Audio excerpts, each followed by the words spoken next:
Bab 201. Bab 201 turnamen dimulai. Keesokan harinya. Pada awal fajar pertama, Tang Wulin berangkat untuk bertemu dengan delegasi dari Asosiasi Pandai Besi. Kompetisi pandai besi dimulainya turnamen. Setelah berpartisipasi dalam acara itu, ia harus bergegas ke kompetisi individu. Setelah itu akan menjadi pertempuran tim di sore hari. Jadwal Tang Wulin penuh. Karena itu, tidak ada waktu luang, dia buru-buru menemukan Chen Yue tepat setelah membudidayakan mata setan ungu dan makan setumpuk sarapan. Mengenakan lencana pandai besi peringkat 6 di dadanya, Chen Yue memimpin prosesi pandai besi seperti induk ayam memimpin anak-anaknya. Karena mereka yang termuda, Tang Wulin dan Musi berdiri di belakang barisan. "Kakak murid senior, apakah kita harus memakai lencana kita?" tanya Tang Wulin lembut. Musi saat ini memamerkan miliknya. Dicelup dalam warna biru, dihiasi dengan 2 bintang putih yang mencolok, menandakan statusnya sebagai pandai besi peringkat kedua. Begitu dia mencapai peringkat ketiga, Musi akan dianugerahi lencana yang dicelupkan ke dalam cahaya oranye senja, dihiasi dengan 3 bintang kuning. Garis besar palu pandai besi adalah tema konstan di antara pangkat. Sebagai pandai besi peringkat keempat, lencana Tang Wulin berwarna oranye dan menampilkan 4 bintang kuning. "Oh, itu benar. Ayah mengatakan kepada saya untuk memberitahu Anda bahwa Anda tidak boleh memakai lencana Anda. Jika mungkin, sembunyikan fakta bahwa Anda adalah pandai besi peringkat keempat. Dia hanya ingin Anda berada di posisi 3. Dengan begitu, Anda akan memenuhi syarat untuk kompetisi lanjutan di masa depan." Musi merendahkan suaranya saat dia menjawab. Zheng Tianlin menghadapnya dan tersenyum. "Saudari junior Musi, Anda masih khawatir tentang penempatan Anda. Mari kita bertanding di turnamen pandai besi komprehensif kota Shrek nanti." Petik 2. Saat Zheng Tianlin berbicara, sikap sombong gadis itu lenyap seperti mimpi. Kerutan yang tegang di alisnya yang halus berubah menjadi senyum lembut. "Itu cukup menyanjung." Musi berkata, kedengarannya bagus. Selamat mencoba kakak murid senior." Guru Zheng Tianlin adalah Saint Blacksmith dari Asosiasi Issea Blacksmith. Dia juga wakil presiden asosiasi. Namun, karena dia adalah pandai besi peringkat ke-7, kekuatannya sedikit kurang dari Mu Chen. Mengakui bakatnya, Mu Chen telah memberi Zheng Tianlin beberapa petunjuk di masa lalu. Musi memperlakukannya seperti kakak murid senior karena ini. Zheng Tianlin tertawa, mengalihkan pandangannya ke Tang Wulin. "Kenapa kita membawa bocah ini? Apakah itu supaya dia bisa mengalami dunia? Ngomong-ngomong, bisakah dia mengangkat palu tempa di usianya?" Petik 2. Tang Wulin mengutuk Zheng Tianlin di dalam hatinya. "Bahkan jika Anda mencoba untuk berbicara sendiri, Anda tidak perlu meremehkan saya." Meskipun merasa marah, Tang Wulin tetap diam karena dia tidak ingin membuat masalah bagi gurunya. Musi tidak bisa mengabaikan ini. Meskipun dia terus-menerus memilihnya, Tang Wulin masih di bawah bimbingan pribadi ayahnya. Dengan mendengus dingin, dia berkata, "Kakak murid senior, apakah Anda mempertanyakan keputusan ayah saya? Wulin adalah murid langsung ayah saya. Jadi, apakah Anda masih berpikir dia tidak bisa mengangkat palu tempa?" Petik 2. Zheng Tianlin melongo. Dia tidak pernah berharap Tang Wulin menjadi murid Mu Chen. Setelah menenangkan diri, jejak kecemburuan melintas di matanya seperti baut listrik. Mu Chen adalah sosok yang luar biasa di dunia pandai besi di benua itu. Termasuk mereka yang menyembunyikan status mereka, tidak ada lebih dari selusin Saint pandai besi. Demikian pula, pandai besi peringkat 8 berjumlah 4 orang.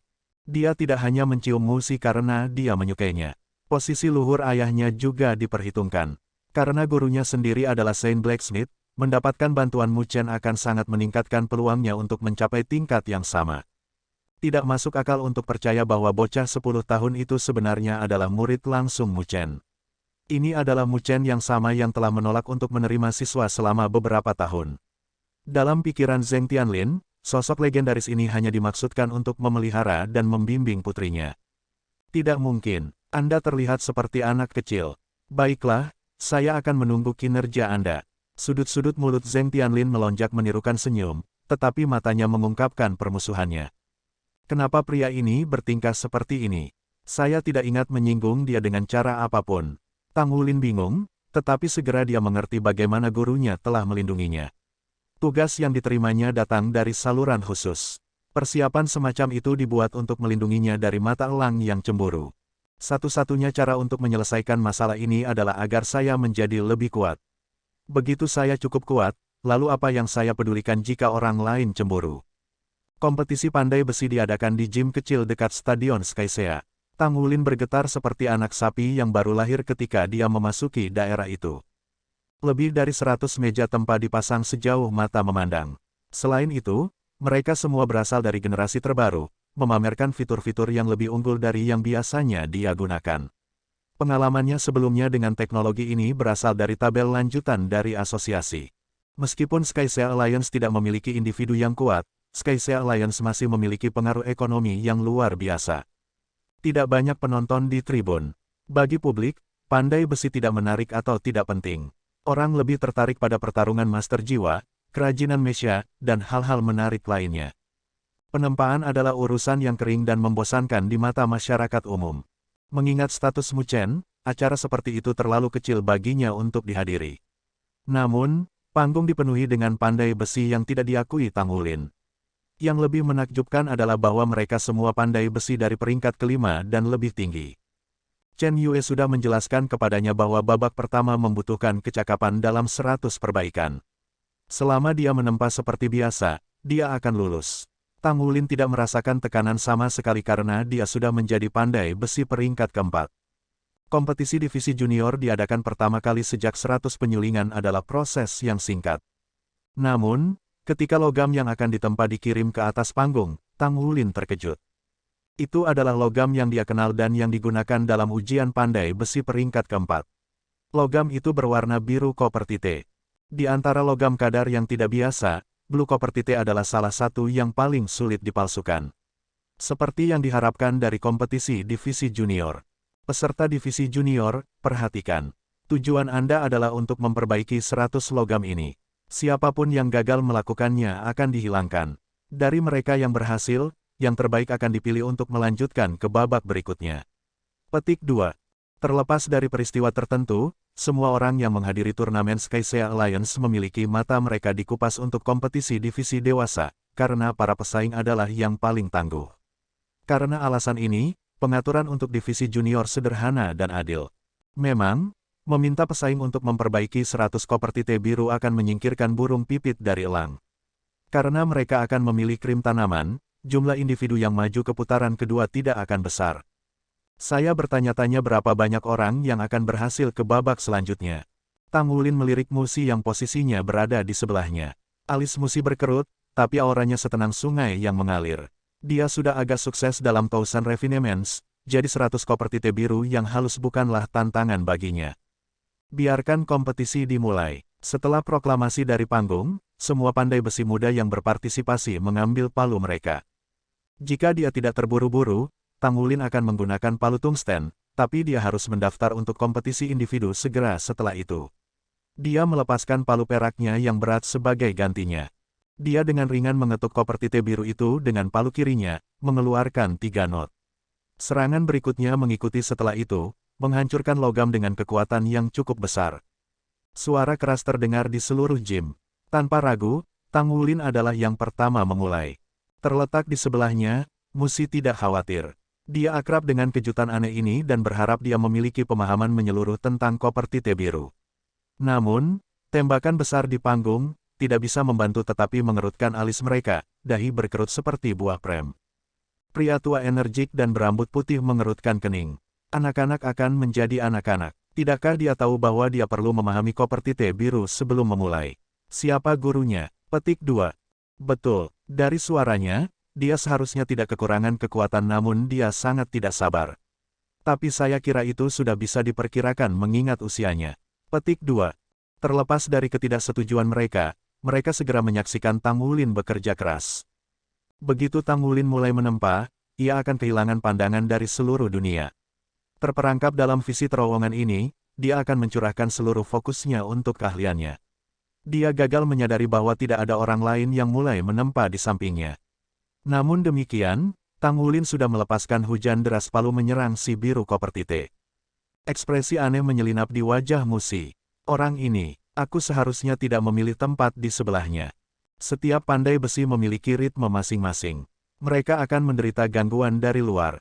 Menjejalkan begitu banyak peserta dalam satu stadion untuk menempa secara bersamaan adalah untuk menguji fokus mereka. Jika Musi terganggu, maka tidak semua pandai besi lain di dekatnya akan bermasalah juga. Palu Tangulin secepat angin, masing-masing serangan membawa lebih dari 600 kg kekuatan. Dengan setiap pukulan, ledakan menggema di seluruh gym, gelombang sonik menembus udara. Musi berhenti dan duduk bersila, menunggu waktu. Meskipun kompetisi memiliki batas waktu, dia tahu bahwa Tangulin akan segera selesai. Dia mungkin juga menunggu 100 penyulingannya selesai. Dengan begitu, penempaannya tidak akan memengaruhi konsentrasi wanita itu.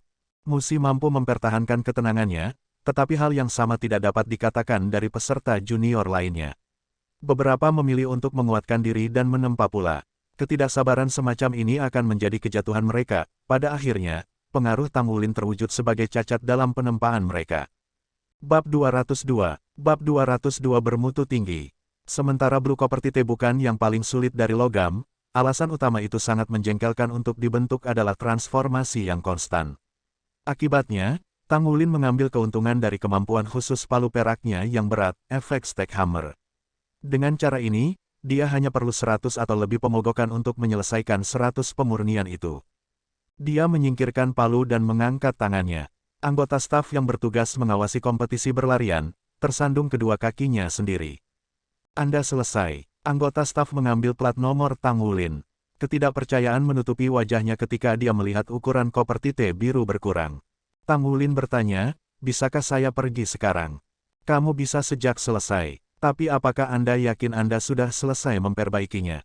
Jika Anda tidak berhasil, Anda akan tersingkir, anggota staf itu mengingatkan dengan ramah. Saya yakin saya berhasil, jawab Tangulin tanpa henti. Mempertimbangkan pangkat pandai besi saat ini, 100 refinements tidak ada artinya baginya. Pria tua berambut putih itu adalah yang pertama berbicara dari panggung. Bawa produk anak itu ke sini. Jika dia tidak mengucapkan omong kosong, maka dia benar-benar jenius yang menakutkan. Awalnya, dia pikir Tangulin kasar dan tidak sabar. Namun, sebagai Saint Blacksmith, ia memperhatikan musik di setiap pukulan dari palu, irama yang tetap. Itu adalah ritme bawaan seorang pandai besi. Ketika pandai besi selaras dengan tempo masing-masing, efisiensi penempaan mereka akan berlipat ganda. Koper Tite biru tidak mudah disempurnakan. Namun, Tangulin masih memperbaikinya. Dengan demikian, bukankah hasilnya akan spektakuler? Setelah itu, koper Tite biru halus dibawa ke atas panggung. Orang-orang yang duduk di atas panggung adalah semua tokoh berpengaruh di dunia pandai besi. Pada saat itu, tatapan mereka menyatu pada bongkahan logam seperti sungai ke laut. Ini, koper Tite biru adalah logam yang indah. Untuk menilai kualitasnya, orang harus meneliti dengan cermat seberapa merata polanya didistribusikan dan seberapa dekat dengan pusat cincinnya mendarat. Itu adalah pemeriksaan menyeluruh yang didapatnya. Selama cincin itu terpusat, 100 pemurnian itu sukses, pengurangan ukuran hanya menjadi bukti lebih lanjut. Pria tua berambut putih itu menundukkan kepalanya, dengan hati-hati memeriksa koper Tite biru. Dia memegangnya di telapak tangannya dan membelai dengan jari lembut, merasakan butiran logam. Matanya berbinar. Ini adalah 100 bagian halus bermutu tinggi. Cepat, cari tahu asosiasi mana anak itu milik. Petik 2. Pada saat itu, Tangulin sudah pergi, kakinya kabur saat ia bergegas ke Stadion Skycea. Jim tidak jauh dari tujuan berikutnya. Bahkan merencanakan rencananya malam sebelumnya, semua demi tidak terlambat. Masih ada waktu sebelum kompetisi individu dimulai. Lagi pula, penempaannya berlalu tanpa hambatan dan dia adalah orang pertama yang menyelesaikannya. Selain itu, menurut plat nomornya, ia akan berpartisipasi dalam panas ketiga babak pertama. Karena sejumlah besar pesaing, beberapa pemanas dikompilasi dengan masing-masing panas yang terdiri dari 50 kontestan. Muncul dalam panas ketiga berarti dia memiliki setidaknya 1 jam untuk bersantai. Seperti tempat acara lainnya, Stadion Skycea mengadakan kompetisi terpisah namun bersamaan. Hanya dengan cara ini turnamen aliansi Skycea dapat diselesaikan dalam waktu yang wajar dan mengakomodasi sejumlah besar kompetitornya. Begitu dia mencapai stadion, Tangulin menuju ke area check-in untuk mulai mempersiapkan kompetisi, tetapi sesosok menghalanginya. Huff, mendengus dingin terdengar dan Tangulin mengangkat kepalanya untuk melihat siapa yang menghalangi jalannya. Itu adalah Ye Xinglan yang mengerikan mengarahkan tatapan membunuh padanya. Su Lizhi berdiri di sampingnya. Bagi mata yang tidak terlatih auranya memancarkan kepolosan, tetapi di bawah lapisan niat baik dan pipi yang montok adalah sedikit kepahitan. Aku akhirnya menangkapmu. Apakah Anda punya sesuatu untuk dikatakan sendiri? Ye Xinglan berdiri dengan tangan di pinggulnya. Alisnya yang panjang berdiri tegak saat matanya menyala karena marah. Katakan apa, aku tidak terlalu mengenalmu dengan baik. Tang Wulin berkomentar dengan acuh tak acuh, berhenti menghalangi jalan. Aku harus bersiap. Petik 2. Kamu sedang bersaing. Ye Xinglan mencoba untuk mendorong Tang Wulin di bahunya, tetapi dia tidak mampu. Dia heran menemukan bahwa tubuhnya seberat setumpuk baja. Dia tidak bergerak sedikit pun dari dorongannya. Ketika Ye Xinglan mengingat kembali kejadian malam sebelumnya, matanya menjadi tajam, amarahnya memerah. Dia belum pernah merasa begitu bersalah sebelumnya dalam hidupnya. Malam itu, pemilik toko telah menghentikan mereka dan meminta pembayaran. Baik dia maupun Su Lizhi tidak punya uang pada mereka. Pada akhirnya dia pasrah meminta bantuan, giginya bergesekan karena frustrasi. Menambah kemarahannya, pemilik toko yakin bahwa mereka telah merencanakan untuk makan dan berlari sejak awal. Bagaimanapun, kedua anak itu dipaksa untuk mencuci piring kotor sampai seseorang datang untuk membayar makanan mereka. Satu-satunya pilihan lain adalah melanjutkan sampai utang mereka dilunasi. Ye Xinglan yang menyedihkan dan berkulit halus hanya bisa menangis ketika dia menggosok dan menyabuni piring sampai semuanya bersih. Tidak berani melanggar peraturan Akademi Shrek, dia menelan amarahnya. Meskipun sulit untuk diakui, membayar makanannya dibenarkan. Mereka salah, jadi bagaimana dia bisa membuat keributan? Dengan demikian, dua siswa dari Shrek Academy akhirnya mencuci piring di sebuah restoran makanan laut di Skysia City. Ingatan itu menyebabkan Ye Xinglan bersedih. Dia menyalahkan seluruh pengalaman menyiksa anak laki-laki di depannya. Hal pertama di pagi hari, dia menyeret Su Lizhi keluar untuk menemukan Tang Wulin. Meskipun pada awalnya mereka tidak tahu harus mulai dari mana, mereka segera menyadari satu fakta penting, Tang Wulin adalah pesaing. Karena itu, dia pasti akan berada di salah satu tempat acara. Benar saja, mereka menemukan Tang Wulin menggunakan metode ini. Kenapa aku tidak berkompetisi? Apa yang Anda coba lakukan dengan menghalangi jalan? Tang Wulin mengerutkan kening. Ye Xinglan dengan kesal berkata, bukankah kamu mengatakan kamu akan membayar tagihannya kemarin? Anda juga begitu. Apakah Anda membayar tagihan? Petik 2. Tang Wulin berkata dengan tenang, saya membayar bagian saya. Mengapa saya harus membayar untuk Anda? Su Lizhi yang awalnya berjanji akan memperlakukan saya. Saya baru saja pergi setelah membayar sendiri. Apa yang salah dengan itu? Apakah kamu tidak makan juga? Karena Anda mencoba mengambil keuntungan dari saya, lalu mengapa Anda memutarnya dengan cara lain? Apakah Anda memiliki masalah dengan saya membayar bagian tagihan saya? Anda bahkan tidak ingin berteman dengan saya, jadi mengapa saya harus membayar untuk Anda? Petik 2. Kata-kata Tang Wulin membuatnya linglung. Dia benar, kenapa dia harus membayar saya dan sedikit lemak? Saya tidak punya banyak kasus di sini. Kamu, bukankah kamu mengatakan itu suatu kehormatan untuk makan bersama kami? Ye Xinglan berdalih. Tang Wulin berkata, apakah saya harus membayar hanya karena itu suatu kehormatan? Saya tidak pernah mengatakan saya akan memperlakukan Anda. Saya tidak akan memiliki masalah jika kami berteman, tetapi Anda jelas tidak ingin berteman dengan saya. Aku sama sekali tidak memanfaatkan kalian. Petik 2. Tetapi, kamu yang paling banyak makan. Ye Xinglan hampir menangis. Kebencian dan kemarahannya mengalir keluar dari hatinya seperti sungai yang menderu, pipinya memerah seperti tomat. Siapa yang menghentikanmu makan lebih banyak? Tang Wulin maju selangkah, memindahkannya ke samping, dan melanjutkan dengan langkah besar. Dia tidak bisa menunda lagi jika dia ingin bersaing dalam kompetisi individu. Kamu, berhenti di sana, Ye Xinglan berteriak. Tang Wulin mengabaikannya dan terus lurus ke depan. Kamu, Ye Xinglan berteriak marah. Kakak perempuan Xinglan. Su Lizhi menarik lengan bajunya. Kata-kata Wulin masuk akal. Petik 2. Apakah Anda di sisinya? Ye Xinglan berbalik menghadapnya, bibirnya mengernyit. Aku di sisimu tentu saja. Si kecil yang gemuk menjawab dengan lemah lembut. Tang Wulin, tunggu saja. Ye Xinglan menyipitkan matanya dan membuat pernyataan sengit. Dia berbaris langsung ke stadion mengikutinya. Kakak Xinglan, apa yang kamu lakukan? Saya mendaftar untuk bersaing. Dia masuk akal, ya.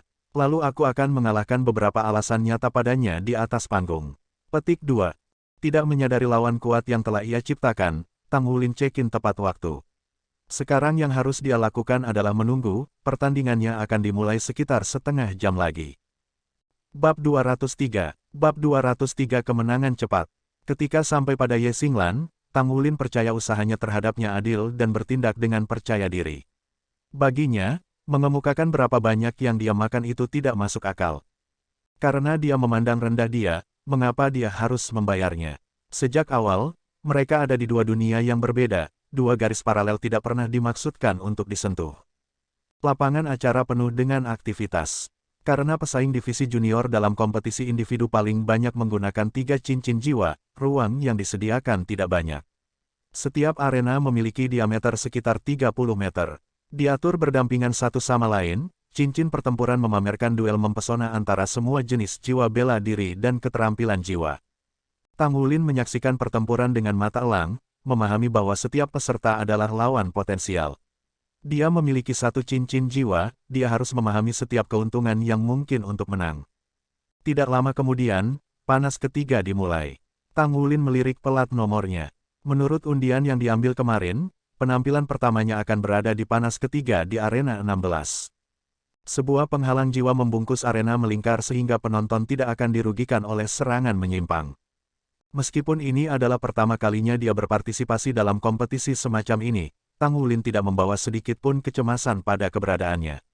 Setelah petualangannya di platform kenaikan roh dan pengalaman tempur kehidupan nyata, yang dia rasakan hanyalah kegembiraan mengalir melalui nadinya. Seberapa jauh saya bisa melangkah? Lawannya segera tiba. Itu adalah anak kecil yang lebih pendek dari Tang Wulin. Mata lawannya gagal menutupi kebingungan dan kecemasan yang merajalela di bawah sikap luar mereka. Setiap arena memiliki wasit dan mereka adalah pria parubaya. Aturannya sederhana. Anda dapat menggunakan segala cara untuk menyerang tanpa khawatir. Saya akan ikut campur jika perlu untuk memastikan keselamatan Anda dan hasilnya akan diputuskan ketika satu sisi menyerah. Jika peserta tidak dapat atau tidak mau menyerah, saya akan menilai ketika satu pihak tidak lagi dapat melanjutkan pertempuran. Saya juga akan menilai jika kesenjangan antara pesaing terlalu besar. Anda berdua punya waktu 30 detik untuk bersiap. Saya akan hitung mundur 5 detik terakhir. Anda dapat mulai mempersiapkan sekarang. Petik 2. Saat pria parubaya selesai berbicara, lawan Tang Wulin memanggil 2 cincin jiwa kuning yang mempesona. Bukankah kita masih punya 30 detik?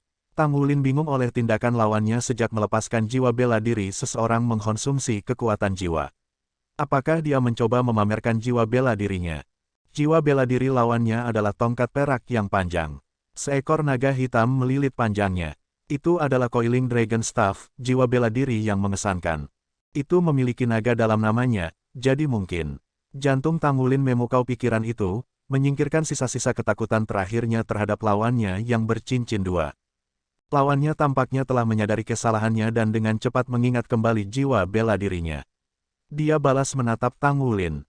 5, 4, 3, 2, 1, mulai. Setelah akhir hitungan mundur, Tang Wulin menginjak maju dengan kaki kirinya, meluncurkan dirinya seperti peluru artileri. Dia bukan tipe master jiwa yang gesit, tapi dalam jarak sedetik itu, dia meledak dengan cepat. Butuh beberapa langkah cepat untuk menutup jarak 30 meter antara dia dan lawannya. Sekali lagi, lawannya melepaskan jiwa bela dirinya. Staf Coiling Dragon muncul di tangannya namun tidak ada cincin jiwa yang menyala. Ini adalah tanda yang jelas bahwa dia belum menggunakan keterampilan jiwa apapun. Ini karena dia dikejutkan oleh kecepatan menakutkan Tang Wulin, benar-benar lupa tentang keterampilan jiwanya. Anak muda itu mendengar dengusan dingin sebelum gelombang pusing menyapu otaknya, semua sambil menonton ketika tinju Tang Wulin mendekat. Tinju berskala emas berkilauan di bawah matahari. Perasaan teror yang tak terlukiskan mencekamnya. Drakonik yang tiba-tiba itu mungkin ditambah dengan kegugupannya menyebabkan bocah itu jatuh kembali ke pantatnya. Tang Wulin menamparkan staf naga melingkar kemudian, menempatkan tangannya yang bersisik di kepala bocah itu. Tentu, dia tidak meraih kepala bocah itu atau mengungkapkan cakar naga emasnya. Berhenti, wasit muncul di depan mereka dalam sekejap, menghalangi tangan Tang Wulin. Tentu saja, wasit bisa merasakan kurangnya kekuatan yang beredar melalui anggota tubuhnya. Kamu terlalu kurang dalam pengalaman tempur. Bagaimana Anda bisa berpikir untuk berpartisipasi dalam kompetisi seperti ini? Wasit menegur bocah berwajah pucat itu di tanah. Tetapi keterampilan jiwaku benar-benar kuat. Saya pikir saya bisa. Wasit mendengus. Kembalilah dan dapatkan pengalaman tempur nyata terlebih dahulu. Sekalipun keterampilan jiwa Anda kuat, Anda masih harus bisa menggunakannya. Katakan padaku, apakah kamu bahkan mendapat kesempatan untuk menggunakannya? Petik 2. Pada dasarnya, pertandingan pertama Tang Wulin di babak sistem gugur adalah kemenangan. Wasit mengangguk setuju sebelum memberinya plat nomor baru untuk pertandingan kedua. Tang Wulin memenangkan pertempuran pertamanya tanpa menggunakan jiwa bela dirinya. Setelah pertandingan ini, ia dipenuhi kepercayaan diri karena lawannya sangat lemah. Karena dia telah menyelesaikan pertandingan paginya lebih awal dari yang diharapkan dan kompetisi tim tidak sampai sore, Tang Wulin kembali ke hotel. Ketika dia mencapai tujuannya, dia menemukan bahwa Gu Yue dan Xie Xie telah tiba di depannya. Su Xiaoyan tidak meninggalkan hotel sama sekali. "Bagaimana keadaanmu?" tanya Tang Wulin. "Tentu saja aku menang tanpa hambatan. Bagaimanapun, kita kuat," Xie Xie menyatakan dengan bangga. Gu Yue mengangguk setuju. Senyum muncul di bibir Tang Wulin. "Lalu kita sudah melewati babak pertama. Selamat semuanya." Petik 2. Gu Yue berkata, "Bukankah tujuan kita untuk menjadi juara? Maka kita perlu menang dalam kompetisi tim juga." Petik 2. Tang Wulin menghela nafas. "Pengalaman sangat penting di sini. Lawan saya adalah Soul Grandmaster 2 cincin, tapi dia entah bagaimana dikalahkan sebelum menggunakan keterampilan jiwanya. Tentu saja, dia tidak percaya dia kalah, tetapi jika itu benar-benar medan perang, aku pasti sudah membunuhnya." Petik 2. Gu Yue berkata, "Prosesnya tidak penting, hanya hasilnya.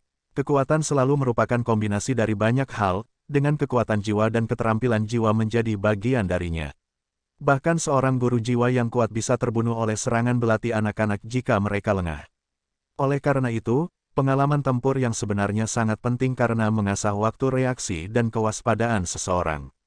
Petik 2. Tang Wulin tertawa kecil. "Aku hanya berharap aku tidak cocok denganmu di babak selanjutnya." Petik 2. Gu Yue diambil kembali sesaat sebelum dia mendapatkan kembali dirinya, tersenyum hangat. Memang, dia juga tidak ingin bertemu Tang Wulin dalam pertempuran. "Sepertinya kita semua melakukannya dengan cukup baik.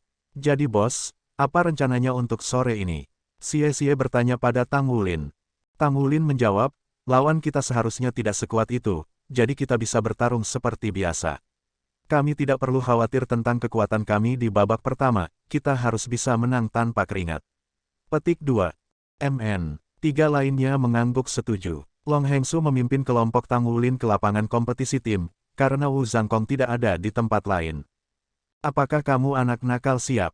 Long Hengsu tersenyum ramah pada anak-anak. Dia tidak ingin anak-anak untuk berpartisipasi dalam kompetisi individu pada awalnya, tetapi setelah memeriksa hasil mereka untuk hari ini, dia berubah pikiran. Mereka mengawali turnamen dengan sangat baik. Tak perlu dikatakan, dia masih tidak menyadari partisipasi Tang Wulin dalam kompetisi pandai besi. "Kami siap," Tang Wulin menjawab untuk seluruh timnya.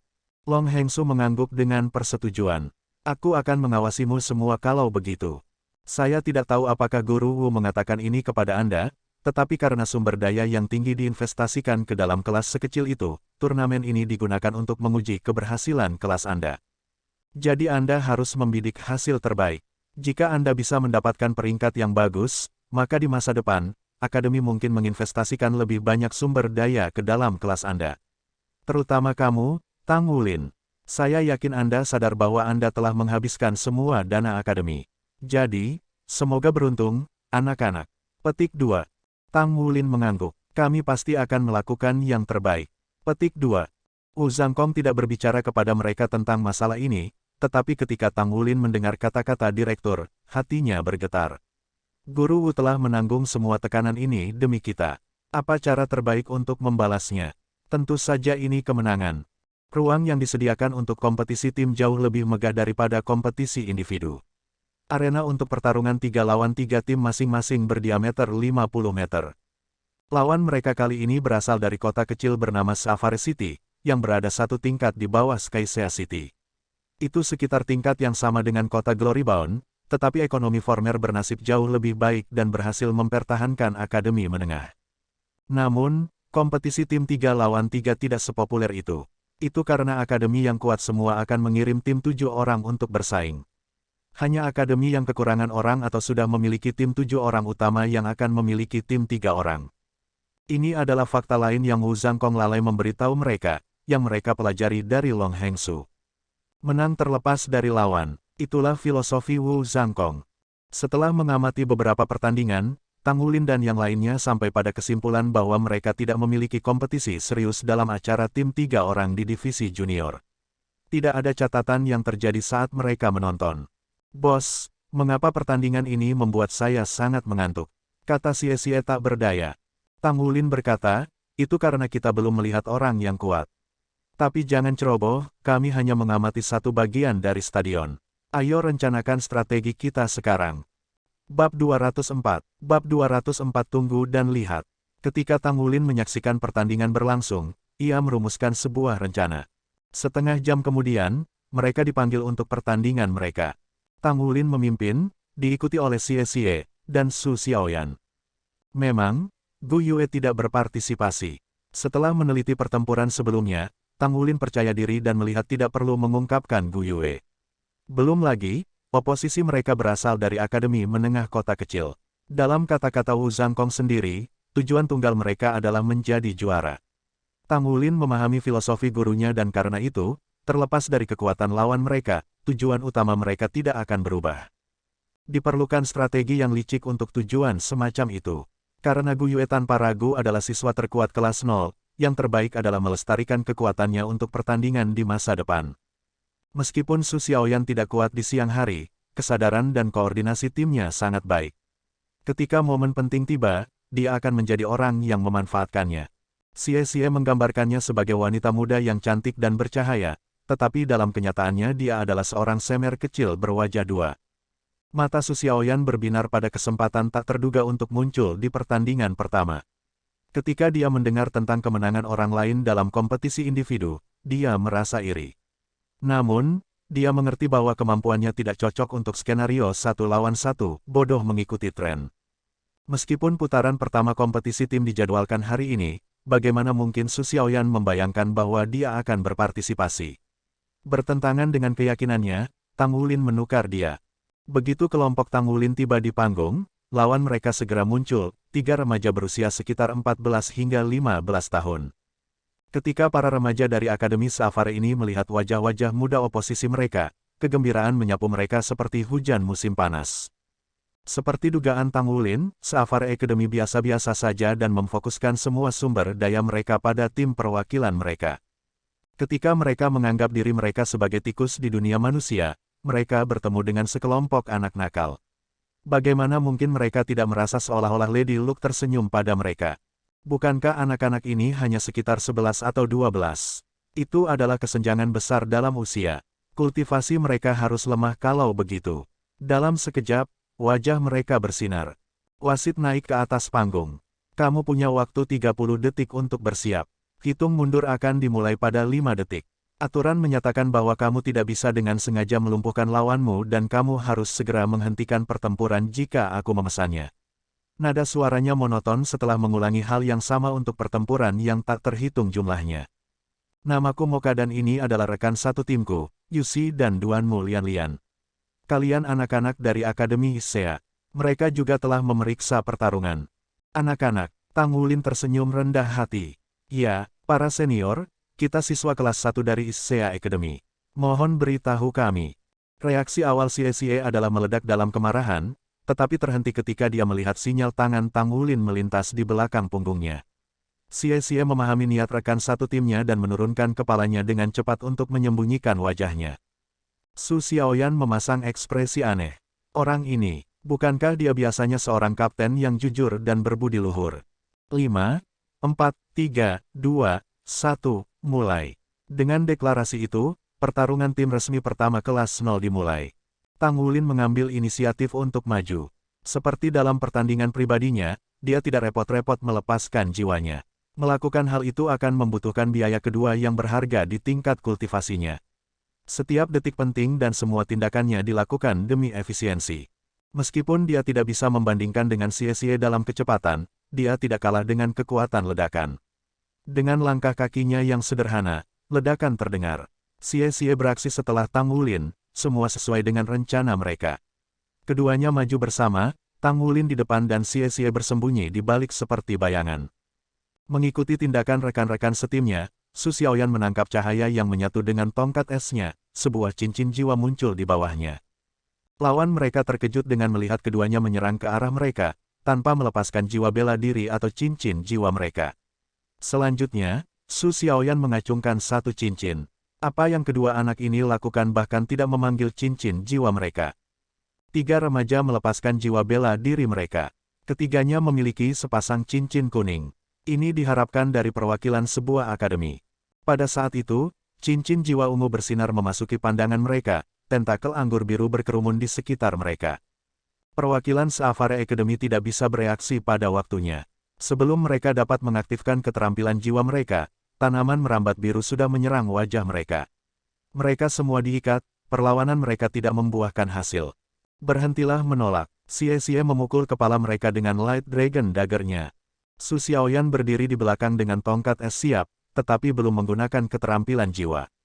Berhenti. Sambil berusaha menahan keterkejutannya, wasit berteriak. Seorang master jiwa 2 cincin dan 1 cincin mampu mengatasi 3 tuan jiwa 2 cincin. Selain itu, semuanya berakhir dengan cepat. Itu benar-benar tak terbayangkan. Pertempuran selesai terlalu cepat, terlalu banyak bagi mata untuk menerima. Bagaimana ini bisa terjadi? Moka, Yusi, dan Duanmu Lian memendam pikiran yang sama.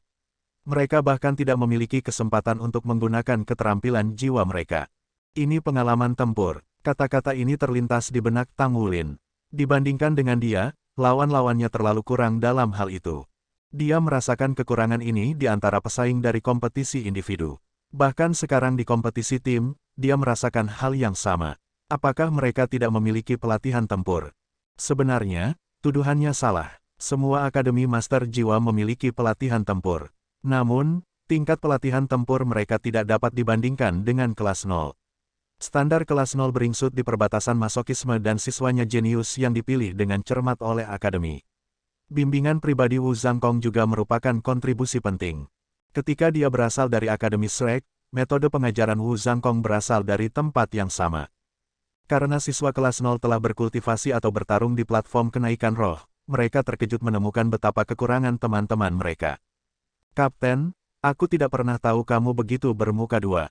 Sekarang di luar panggung, Su Xiaoyan sedang cekikikan di Tang Wulin. Bukankah itu benar? Sebelum pertempuran dimulai, Tang Wulin telah menyesatkan lawan-lawan mereka dengan persona yang polos dan naif. Dia adalah perwujudan anak imut yang ideal. Namun, begitu pertandingan dimulai, dia membuang fasadnya dan menyerbu lawannya, memberi mereka waktu untuk bereaksi. Dengan strategi licik seperti itu, Tang Wulin menang mudah. Jika dia tidak melakukan ini, maka mereka tidak akan bisa mendapatkan kemenangan besar. Sepanjang seluruh pertempuran, Tang Wulin menggunakan skill jiwanya sekali. Itu adalah keterampilan jiwanya yang berumur ribuan tahun. Tang Wulin tertawa kecil. Jika aku bisa menyelamatkan kita dari upaya dan menyembunyikan kekuatan kita sedikit lebih lama, lalu mengapa tidak? Tujuan kita adalah menjadi juara. Apakah kamu tidak takut dengan penguping? Suara dingin memotong. Ketiganya berbalik untuk melihat sepasang wajah yang akrab, Ye Xinglan dan Su Lisi. Bab 205. Bab 205 memecah rekor. Tak berdaya, Su Lisi menyapa Tang Wulin. Ye Xinglan memelototi Tang Wulin, seolah tatapannya bisa membakarnya hidup-hidup. Tang Wulin mengabaikannya, memperlakukannya seperti udara. Ayo pergi. Petik 2. Atas tindakannya, Xie pindah untuk berbisik ke telinganya. Kenapa aku merasa ada dendam mendalam di antara kalian berdua? Tang Wulin mengangkat bahu sebagai tanggapan. Tidak mungkin, kami hanya kenalan. Petik 2. Gu Yue mendekati mereka setelah melihat situasi saat ini. Tidak seperti Tang Wulin, dia tidak begitu bijaksana dan menatap Ye Xinglan dengan acuh tak acuh, kata-katanya sedingin dan setajam es.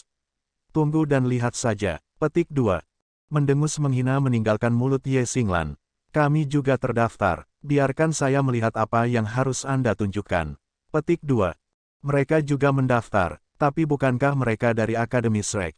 Bisakah Shrek Academy berpartisipasi dalam turnamen publik seperti ini? Tang Wulin menatap mereka, ragu-ragu mengecat wajahnya. Ye Xinglan berkata dengan bangga, kami hanya akan bergabung dengan akademi lain sementara sebelum pertandingan. Tidak ada yang akan mengatakan apapun jika kita melakukan itu. Tang Wulin, tunggu saja. Anda lebih baik berdoa agar Anda dikalahkan sebelum bertemu saya. Jika tidak, saat dia berbicara, dia mengangkat tinjunya ke Tang Wulin dengan cara yang mengancam. Dia memelototinya dengan mata jahat. Suasana bertambah berat dan tegang. Dia tidak punya pilihan selain untuk berhati-hati terhadap Ye Xinglan sekarang. Bagaimanapun, dia datang dari Akademi Shrek. Semua orang telah menyaksikan pertandingan eksibisi mereka. Meskipun bagaimana mereka menang masih belum jelas, kekuatan Akademi Shrek tidak. Jika lawan sekuat itu muncul karena provokasi, ia pasti akan menganiaya rekan-rekan setimnya. Tang Wulin ingin berbicara, tetapi Gu Yue menghentikannya. Baik, kita akan lihat nanti. Kapten, ayo pergi. Gu Yue menarik Tang Wulin pergi, tidak memberinya kesempatan untuk menyelesaikan apapun. Di jalan kembali ke hotel, Tang Wulin menceritakan peristiwa yang menumbuhkan permusuhan antara dia dan Ye Xinglan. Kapten, kamu sangat keren, kata Su Xiaoyan, matanya cerah. Mereka dari Akademi Shrek namun kamu masih kehabisan mereka. Kamu terlalu hebat, tidak tunduk pada kekuasaan dan tidak tergoyahkan oleh kemiskinan, Anda adalah teladan sejati. Petik 2. Mulut Xie berkedut. Apa maksudmu, tidak tunduk pada kekuasaan? Dia hanya benci menghabiskan uang. Petik 2. Tang Wulin menatapnya tajam. Betul, persis seperti itu. Petik 2. Pada pengakuan ini, Xie berhenti mengejek Tang Wulin dalam sekejap. Gu Yue berseru, begitulah dia sebenarnya. Petik 2. Xie tersandung dua kakinya sendiri. Sialan Gu Yue, tidak bisakah kamu sedikit kurang bias? Apakah semua yang dia lakukan hanya untukmu? Petik 2. Tentu saja, Gu Yue menyatakannya seolah itu fakta. Kemarahan naik dalam Xie, menggelegak seperti lava dari gunung berapi. Jadi, kamu ingin menikah dengannya ketika kamu dewasa, lalu, apakah Anda hanya merencanakan ke depan? Petik 2. Gu Yue terkejut. Sejenak, dia menatap Tang Wulin dengan tatapan suram, lalu bergegas kembali ke hotel. Xie terperangah. Sampai sekarang, dia belum memenangkan satupun duel verbal melawan Gu Yue.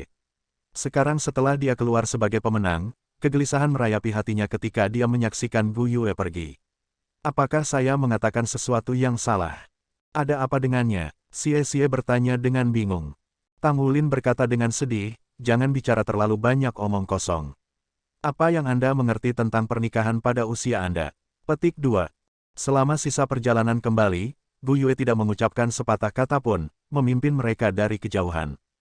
Meski begitu, Tang Wulin dalam suasana hati yang baik. Karena mereka memenangkan pertandingan tim, ia akan maju ke babak kedua untuk ketiga kompetisi yang ia ikuti. Prestasi seperti itu patut bersukacita. Dia tidak sedikit pun gugup tentang persaingan pandai besi. Namun, dia mulai mengerti di mana dia berdiri di antara teman-temannya mengenai acara individu dan tim. Meskipun kekurangan kekuatan jiwa dan cincin jiwa dari usia mereka, kekuatan tempur mereka yang sebenarnya tidak selemah yang diyakini orang lain. Dengan demikian, Tang Wulin bisa menebak kekuatan sejati siswa Akademi Shrek. Kekuatan mereka tidak hanya berasal dari memiliki basis budidaya yang tinggi, tetapi dari jumlah bagian mereka. Terlepas dari pengalaman tempur, koordinasi, atau jiwa bela diri mereka, elemen-elemen itu semuanya kelas 1. Mustahil untuk memiliki kekuatan jiwa yang lebih tinggi pada usia mereka. Tak lama setelah Tang Wulin kembali ke kamarnya, dia mendengar seseorang menggedor pintu. Kakak murid senior, tolong jangan terlalu berisik. Tang Wulin sudah tahu siapa itu, hanya Musi yang bisa begitu agresif ketika mengetuk pintu seseorang. Sudah buka, Anda bocah, apakah Anda ingin masuk ke pusat perhatian? Musi dibebankan begitu pintu terbuka. Apa yang saya lakukan? Tang Wulin memandang Musi yang energik, wajahnya diwarnai keraguan. Apakah kamu tidak tahu kamu memecahkan rekor? Itu adalah rekor untuk 100 refinements bermutu tinggi tercepat dalam sejarah Skysia Alliance Turnamen. Kamu, pecah. Sebuah. Rekam. Musi mendesis beberapa kata terakhir melalui gigi terkatup. Hah. Tang Wulin berdiri terpana. Saya hanya terburu-buru untuk pergi ke kompetisi individu. Saya. Musi menatapnya dari atas ke bawah. Apakah kamu tahu bahwa setelah kamu pergi, sekelompok orang berlari di seluruh gym mencari Anda dengan putus asa? Saya tidak berani mengatakan apa-apa. Yang saya dengar adalah bahwa Anda memecahkan rekor untuk ratusan refinements bermutu tinggi, dan dengan koperti teh biru pada saat itu. Anda hanya menggunakan 1 menit dan 6 detik. Jalan untuk pergi. Aku tidak bermaksud begitu. Tang Wulin telah berulang kali diperingatkan untuk tetap rendah sebelumnya, namun tidak ada yang mengira sesuatu seperti ini akan terjadi. Pengendalian dirinya terhempas begitu dia mulai menempa. Dalam kondisi pikiran seperti itu, dia fokus menciptakan produk terbaik yang dia bisa. Mu Si mendengus. Yah, bagaimanapun, kamu berada di pusat perhatian sekarang. Saya berharap semua orang akan fokus pada Anda di babak selanjutnya. Anda lebih baik mempersiapkan diri. Petik 2. Apa yang harus saya lakukan? Tang Wulin bingung. Mu Si berkata, apa yang akan terjadi, akan menjadi. Hanya saja, jangan biarkan itu memengaruhi Anda. Bukannya Issea City dilarang menghasilkan jenius, kan? Petik 2. Tang Wulin menatapnya dengan heran. Kakak murid senior, maksudmu aku jenius? Mu Si mengangkat alis karena terkejut kemudian mulai mencubit pipinya. Dia terus mencubit pipinya saat dia menggertakkan giginya. Ya, betul, kamu jenius. Tang Wulin nyaris tidak koheren saat dia berbicara. Kakak murid senior, tolong jangan mencubitku saat kau bisa bicara. Kamu harus pergi sekarang. Dengan susah payah, Tang Wulin berhasil menangkis jari iblis Mu Si dari pipinya dan melihatnya keluar. Meskipun wajahnya sakit, hatinya menghangat. Perseptif sejak kecil, ia tahu bahwa taring Mu Si yang memanjang adalah untuk mengingatkannya agar tidak menarik perhatian dunia. Karena mereka telah memperhatikan penempaan saya harus memikirkan beberapa rencana. Ketika hari pertama turnamen berakhir, beberapa orang bersukacita sementara yang lain merajuk. Bagi mereka yang gagal, ini adalah rasa sakit karena disingkirkan. Bagi mereka yang lewat, itu adalah kecemasan untuk apa yang akan datang. Jadwal turnamen penuh, dengan pertandingan dilakukan setiap hari. Tang Wulin harus bangun pagi untuk menghadiri putaran kedua kompetisi pandai besi. Ini adalah babak yang sangat penting. Juara turnamen pandai besi akan ditentukan oleh jumlah nilai mereka yang diberikan oleh para juri. Dengan demikian, kinerja adalah aditif. Tanpa ragu, Tang Wulin adalah pelopor putaran pertama, setelah menghasilkan 100 produk olahan bermutu tinggi dalam waktu singkat. Babak kedua adalah putaran free forage di mana peserta akan memilih logam dan menempa dengan kemampuan terbaik mereka. Untuk divisi junior, siapapun yang berhasil dalam 100 pemurnian logam dianggap berbakat. Sekarang, jika mereka bisa berhasil dalam 1000 refinements, maka mereka akan digembar-gemborkan sebagai jenius. Setelah meditasi semalaman, Tang Wulin membuat rencana. Pagi berikutnya, segerombolan pandai besi berkumpul. Mereka menuju ke tempat kompetisi. Tang Wulin mengekor di belakang kelompok, berbisik pelan kepada Mu Si, kakak murid senior, apakah Anda percaya pada saya? Bukan saya, Mu Si membalas tanpa henti. Tang Wulin tertegun, tawa pahit keluar dari bibirnya. Tidak bisakah kamu menjadi sedikit lebih menyenangkan? Apakah Anda benar-benar tidak percaya pada saya? Petik 2. Mu Si tersenyum ke dalam saat melihat Tang Wulin mengempis, tetapi di luar, dia mendengus. Kenapa aku harus percaya padamu? Apa yang Anda miliki untuk saya percayai? Petik 2. Integritas, seru Tang Wulin. Kamu memilikinya. Berapa kilogram? Kata Mu Si dengan jijik. Tang Wulin tidak berdaya dengan kata-katanya. Baik, jika Anda tidak percaya pada saya maka Anda tidak percaya. Petik 2. Kecurigaan muncul di hati Mu Si. Katakan saja padaku apa yang harus kamu katakan. Keluar dengan itu. Petik 2. Tang Wulin menyeringai. Jika kamu percaya padaku, maka pilihlah perak yang berat nanti. Petik 2. Perak berat. Apakah Anda mencoba untuk menyakiti saya dengan sengaja? Meskipun perak berat adalah logam yang layak, itu peringkat di tengah relatif terhadap bahan lainnya. Karena ini adalah turnamen, semakin sulit logam untuk menempa semakin banyak poin yang akan diberikan. Karena itu jauh lebih mudah untuk ditempa daripada kopertite biru, perak berat pada yang terbaik dapat dipertimbangkan pada puncak logam kelas menengah. Dengan memilihnya, peluang keberhasilannya akan meningkat. Namun, ini masih tergantung pada kesempatan. Jika Mu Si gagal, nilainya akan menurun dan dia bahkan mungkin dihilangkan. Bab 206. Bab 206 percaya pada aku. Tang Wulin berkata, sebenarnya, saya juga tidak sepenuhnya yakin. Tetapi jika Anda percaya pada saya pasti akan berhasil menjadikan Anda juara. Petik 2. Mu Si menatapnya dengan takjub. Kamu benar-benar ingin membantuku menang. Senyum muncul di bibir Tang Wulin. Saya sudah memecahkan rekor, jika saya tidak keluar dari pusat perhatian, guru akan menghukum saya ketika saya kembali. Selain itu, bukankah Anda mengatakan Anda akan memberi saya hadiah tempat pertama? Anda tahu betapa saya sangat menyukai uang. Jika Anda mengambil tempat pertama dan saya mengambil kedua, maka saya akan mendapatkan hadiah dan menyelesaikan tugas guru. Ini win-win. Petik 2. Mu Si tidak yakin. Aku sainganmu. Tidak mungkin aku bisa mempercayaimu. Huff. Dia mempercepat langkahnya. Tak terlihat oleh Tang Wulin, ekspresi Musi menggambarkan emosi yang bertikai, sama bergejarnya seperti musim hujan. Sejak dia bertemu Tang Wulin, dia selalu memilihnya karena suatu alasan. Kemudian, dia menyadari tindakannya berasal dari kecemburuan. Di dunia pandai besi, Musi digembar-gemborkan sebagai gadis yang bangga dikirim dari surga. Konon, penampilan Tang Wulin mengancam posisinya, memaksanya untuk melihatnya sebagai saingan. Pada akhirnya, bagaimanapun, dia tidak dapat bersaing dengan Tang Wulin. Setiap kali dia mengerahkan keberanian untuk menantang Tang Wulin ke duel pandai besi, kemajuannya yang mengejutkan membuatnya kehilangan kepercayaan diri. Namun tidak peduli seberapa memar egonya menjadi, Musi berusaha lebih keras dan lebih keras, sampai diri masa lalunya tidak ada bandingannya dengan dirinya sekarang. Meski begitu, jarak antara Musi dan Tang Wulin terus melebar. Ketika Tang Wulin dipromosikan menjadi pandai besi peringkat keempat, ia akhirnya bisa melepaskan kecemburuannya. Di dunia ini ada jenius yang orang biasa seperti dia tidak pernah bisa berharap untuk mencocokkan, terlepas dari berapa banyak usaha yang diinvestasikan. Dia mengerti ini sekarang. Dengan kesadaran ini, hati Musi tumbuh tenang dan dia bisa menghadapi hubungan mereka. Mu Chen telah berulang kali mendesaknya untuk mempertahankan hubungan yang baik dengan Tang Wulin. Sekarang dia melepaskan rasa iri, dia menemukan bahwa dia tidak menjijikkan seperti yang dia pikirkan. Jarak antara keduanya secara bertahap memudar dan sikapnya terhadap Tang Wulin secara bertahap membaik. Namun, dia tidak berharap Tang Wulin membalas budi dengan begitu cepat dengan membantunya memenangkan kompetisi. Tidak menyadari sifat dua wajah Tang Wulin, Musi berpikir kata-kata anak berusia 10 tahun itu serius 99%. Meskipun demikian, dia adalah saudari murid senior di sini. Meskipun Tang Wulin ingin menyerahkan tempat pertama kepadanya, itu benar bahwa dia menyerahkannya kepadanya. Karena alasan ini, dia memilih untuk menolak. Itu tidak masuk akal untuk menghilangkan dia dari kemuliaan yang layak. Pikiran dalam kabut, dia menghela nafas panjang setelah memasuki arena kompetisi. Saudara murid junior, saya harap Anda dapat mencapai tingkat yang lebih tinggi. Suatu hari, Anda pasti akan menjadi pandai besi yang luar biasa seperti ayah. Saudari murid senior, di sini.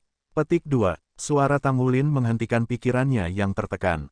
Dia muncul di depannya dan mengulurkan sepotong perak yang berat.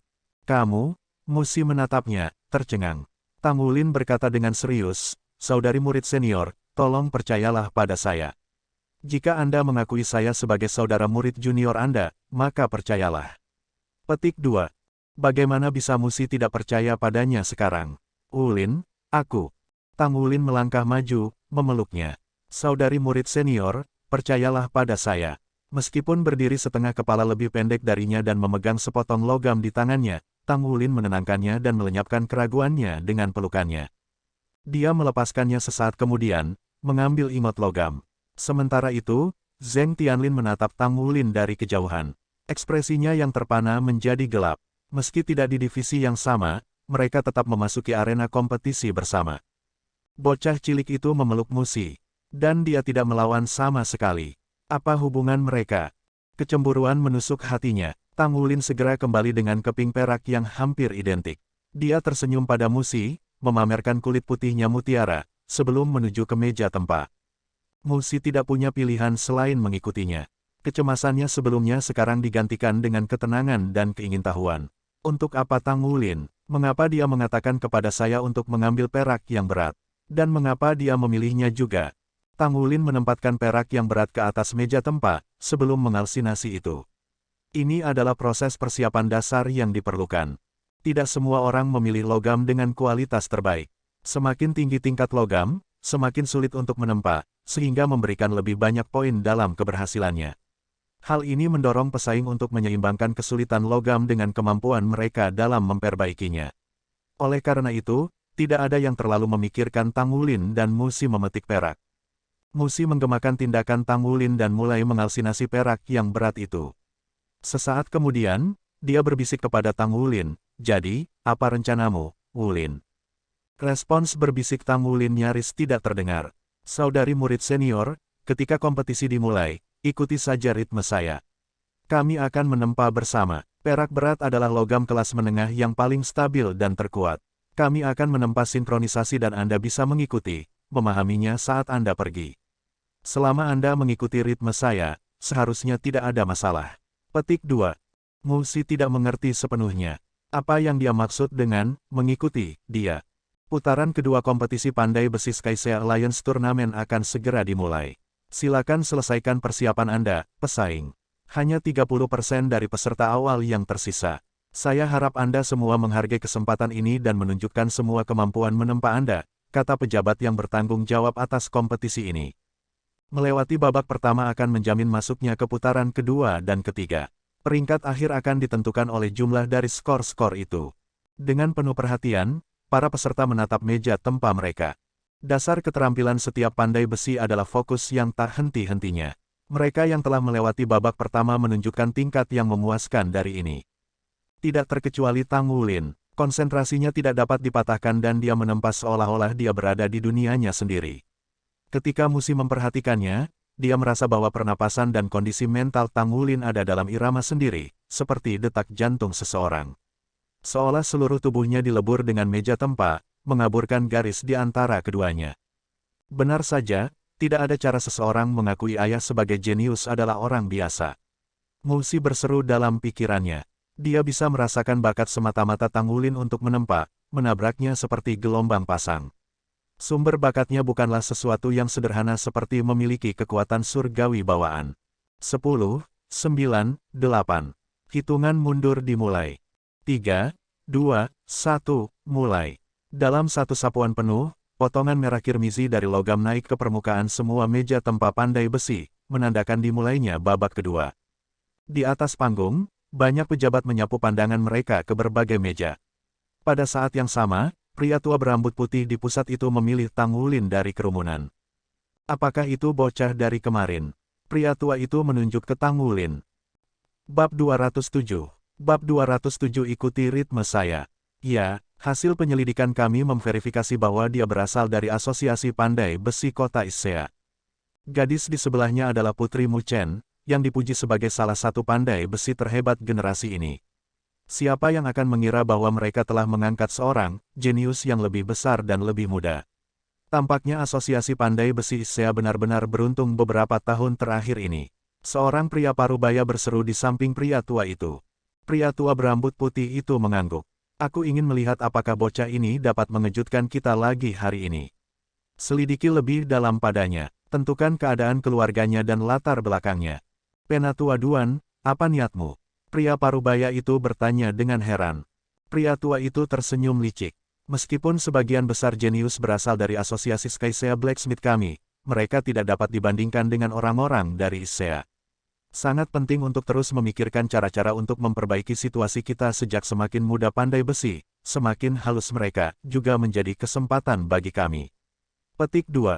Aku mengerti. Aku akan mengaturnya sekarang. Pria parubaya itu akhirnya memahami rencana pria tua itu. Dia dengan cepat membuat beberapa panggilan dengan komunikator jiwanya. Tidak menyadari peristiwa ini, Tang Wulin mulai menempa. Secercah cahaya kemudian, palu tempanya ada di tangannya. Namun, bukannya palu peraknya yang berat, itu tungsten. Dia dengan lembut mengetuk perak yang berat itu, dan sebuah nada tajam terdengar. Memberi perhatian pada tindakannya, Musi menyalinnya. Dengan palu-palu halusnya sendiri, keran Musi mengeluarkan nada kedua berturut-turut. Tang Wulin mengerutkan alisnya. Dia berbalik ke Musi dan memberinya anggukan singkat. Meskipun Musi belum memahami rencana Tang Wulin, dia tegas dan menanggapi dengan anggukan tegas. Terlepas dari apa yang direncanakan Tang Wulin untuk dilakukan, dia memilih untuk percaya padanya dan melakukan apa yang dikatakannya. Jika dia bisa melihat kejutan apa yang dimiliki Tang Wulin di lengan bajunya, lalu bagaimana jika itu berakhir dengan kegagalan? Mereka masih muda dan memiliki banyak kesempatan menunggu mereka di masa depan. Ding, palu Tang Wulin turun. Musi cermin dia. Dia merasakan penundaan di antara gerakan mereka menghilang, lebih jauh, serangan Tang Wulin tampak lebih berat dari biasanya, hampir seolah-olah itu adalah miliknya sendiri. Bergerak dalam sinkronisasi, Tang Wulin dan Musi mengangkat palu mereka yang lain dan menghancurkan logam. Pandai besi di sekitarnya juga sudah mulai menempa. Banyak yang terjebak dalam prahara ritme tempat Tang Wulin sehari sebelumnya, tetapi hari ini mereka telah mempelajari pelajaran mereka dan melemparkan diri mereka ke dalam proses sesegera mungkin. Dengan setiap ledakan palu tungsten Tang Wulin yang gemilang, yang lain segera menyusul. Meskipun Tang Wulin telah memperlambat langkahnya, itu masih memiliki tempo yang aneh untuk itu. Palu mereka terangkat dan jatuh bersama ketika mereka bersatu, secara bertahap meningkatkan kecepatan dan kesamaan. Ketika palu Tang Wulin mulai praktis terbang di udara, begitu pula Musi. Perasaan, irama, dua kata ini melekat di benak Musi. Dia telah memalsukan perak yang tak terhitung jumlahnya sebelumnya, namun, kali ini, itu adalah sensasi yang sama sekali berbeda. Ketika Musi menempa Tang Wulin, dia menemukan bahwa dia bisa merasakan napas perak yang lebih jernih dari biasanya, mengikuti irama dan irama. Sebagai seorang jenius dalam haknya sendiri, dia segera membenamkan dirinya dalam perasaan ini. Senyum mengintip ketika Tang Wulin mengamati perubahannya. Kakak murid senior benar-benar kakak murid senior. Jika dia menaruh pikiran padanya, maka dia benar-benar bisa melakukannya. Sedikit yang memperhatikan mereka pada awalnya karena langkah mereka yang lambat, tetapi ketika keduanya mempercepat, prahara penempaan seperti hari sebelumnya muncul. Palu Tang Wulin menyerang lebih cepat, mendorong Musi untuk melakukan hal yang sama. Palu mereka menghujani logam seperti angin puyuh, setiap serangan bergema. Hal yang paling tidak biasa adalah bahwa keduanya saling mencerminkan dengan sempurna, bahkan lokasi serangan dan tarikan palu mereka identik. Di bawah serangan mereka, perak berat perlahan menyusut dan berubah. Pandai besi di atas panggung segera menyadari situasi aneh ini, tidak memberi mereka kejutan kecil. Apa yang dilakukan anak-anak ini? Mengapa ritme tempa mereka identik? Ini adalah pertama kalinya mereka melihat hal seperti ini. Sekarang Musi benar-benar tenggelam dalam proses penempaan, dia bisa dengan jelas mendengar suara perak berat saat bersorak dengan setiap serangan di tubuhnya. Dia tidak lagi perlu mengikuti irama Tang Wulin, menggunakan inderanya sendiri untuk melanjutkan. Ini adalah pertama kalinya dia merasakan sensasi mistis. Benaknya kosong dari segala pikiran yang mengganggu, dia memusatkan semua perhatiannya pada menempa. Palu demi palu turun, secara bertahap membentuk perak yang berat. Cincin gembira terdengar sebagai jawaban untuk dimurnikan. Pola awan yang indah muncul ke permukaan yang berkelap-kelip dari perak yang berat. Butir-butir keringat bergulir di dahi Musi. Meskipun kekuatan jiwanya melebihi Tang Wulin, dia tidak bisa dibandingkan dengan kekuatan fisiknya. Bahkan setelah Tang Wulin menurunkan kekuatannya untuk menyamai output Musi yang biasa, kecepatan mereka melelahkannya. Hanya dengan memusatkan kekuatan jiwanya ke lengannya, dia baru saja berhasil melanjutkan penempaan yang serba cepat ini. Tahun-tahun Mu Blacksmithing datang bersamaan, memuncak menjadi sensasi yang membuatnya ingin bernyanyi ketika ia terpesona oleh perasaan ini. Iya nih, seperti ini, persis seperti ini, pikiran ini bergema di dalam hatinya. Bang, serangan terakhir keduanya mendarat secara bersamaan.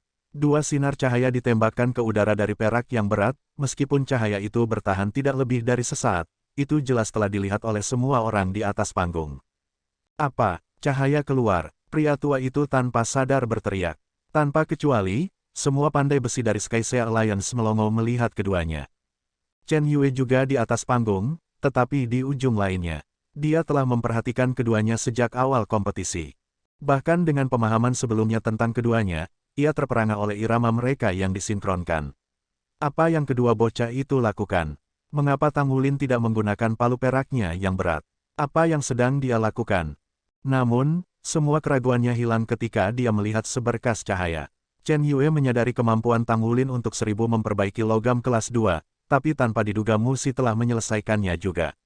Itu benar-benar tak terduga. Musi bahkan belum pandai besi peringkat ketiga dan Tousan refinemennya masih tidak stabil.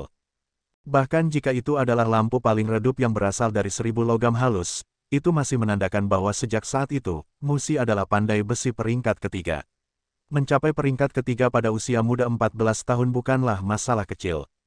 Tidak ada pandai besi peringkat ketiga tunggal ada dalam divisi junior, Tang Wulin berada di peringkat keempat, jadi dia tidak masuk hitungan.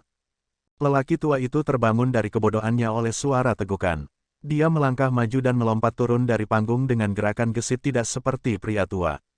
Dia tidak lagi peduli bahwa kompetisi masih berlangsung, langsung menyerbu ke arah Tang Wulin dan Musi.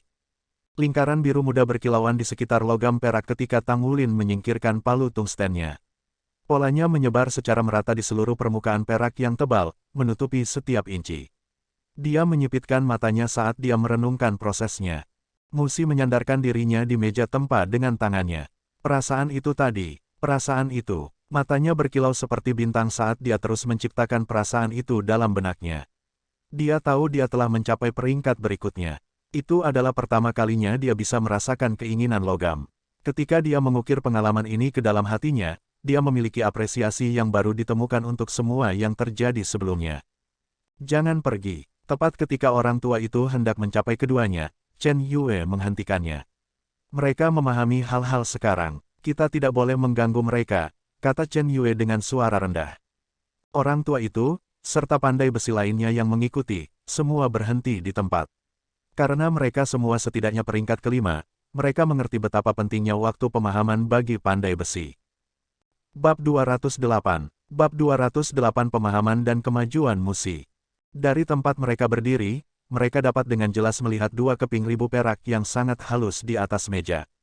Itu pasti 1000 perak berat yang disempurnakan. Dan ini kelas 2. Kelas 2000 perak berat olahan biasanya berada di domain pandai besi peringkat keempat, namun dua anak yang telah berhasil menempa sekarang berdiri di depannya. Kondisi pemahaman Tang Wulin dan Musi berumur pendek, tetapi itu memberi tahu Penatua Duan segala yang perlu dia ketahui. Kedua anak muda itu setidaknya berada di peringkat ketiga. Pria tua itu berbalik ke Chen Yue. Little Yue, asosiasi Sea Blacksmith Anda pasti memiliki beberapa trik di lengannya. Mu Chen benar-benar tangguh. Saya tidak pernah menyangka dia akan mendandani dua penerus muda, terutama bocah di sana. Saya memandangnya dan menemukan dia baru berusia 10 tahun. Di mana Anda menemukan orang aneh seperti itu? Petik 2. Chen Yue senang dengan ekspresi pahit pria tua itu. Penatua Duan, Anda tidak perlu khawatir.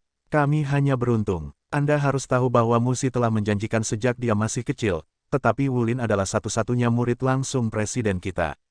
Dia cukup berbakat. Mungkin dia bisa bertukar catatan dengan pandai besi dari Skysia City di masa depan. Petik 2. Jawaban Chen Yue benar-benar jarum yang disembunyikan dalam benang sutera. Dia dengan sempurna menjelaskan status Tang Wulin sebagai murid langsung Mu Chen, diam-diam memperingatkan Penatua Duan untuk membuang ide memangsa dirinya.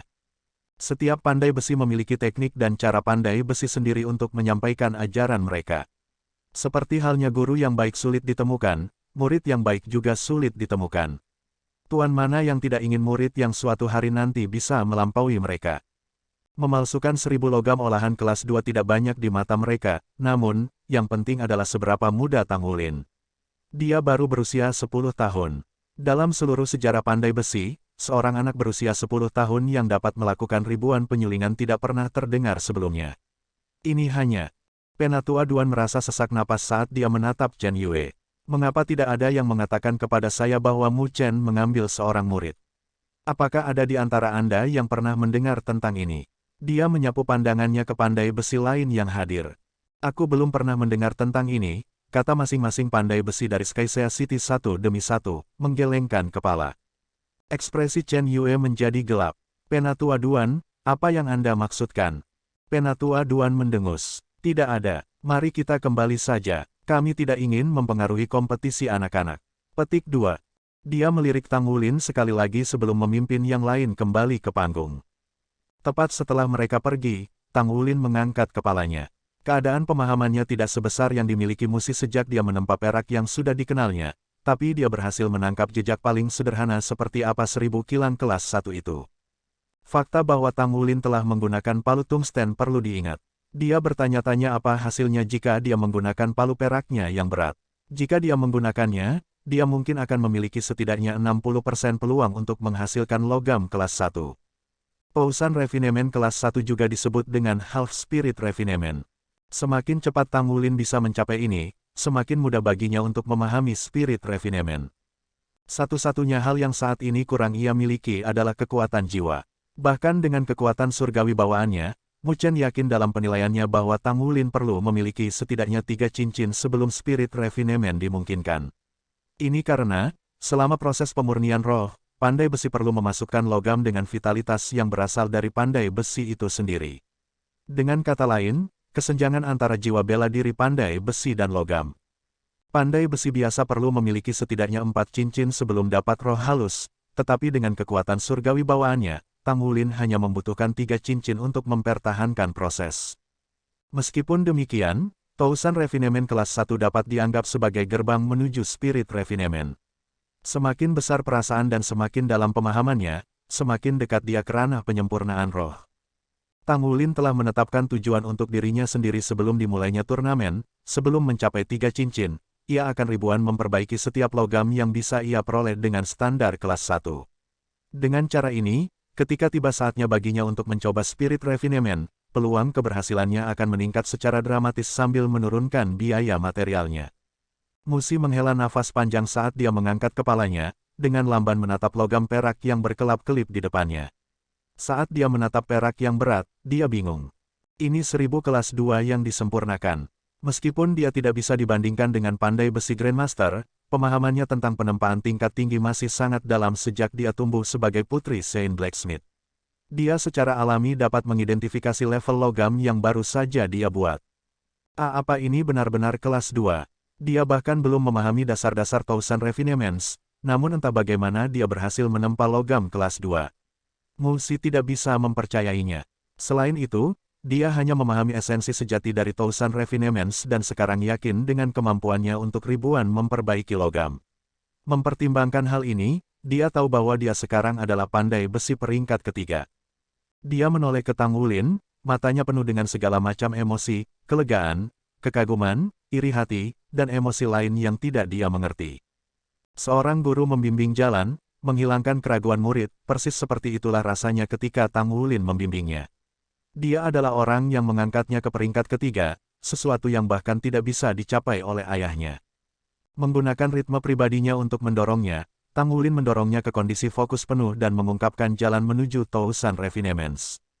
Setelah menyingkirkan palu, Musi berjalan ke sisi Tang Wulin. Dia mengulurkan tangan untuk menggosok kepalanya dan mencubit pipinya, tidak mengungkapkan rasa terima kasihnya. "Ayo pergi," katanya, memimpin jalan keluar. Senyum tersungging di bibir Tang Wulin ketika dia melihat Musi pergi dengan gagah.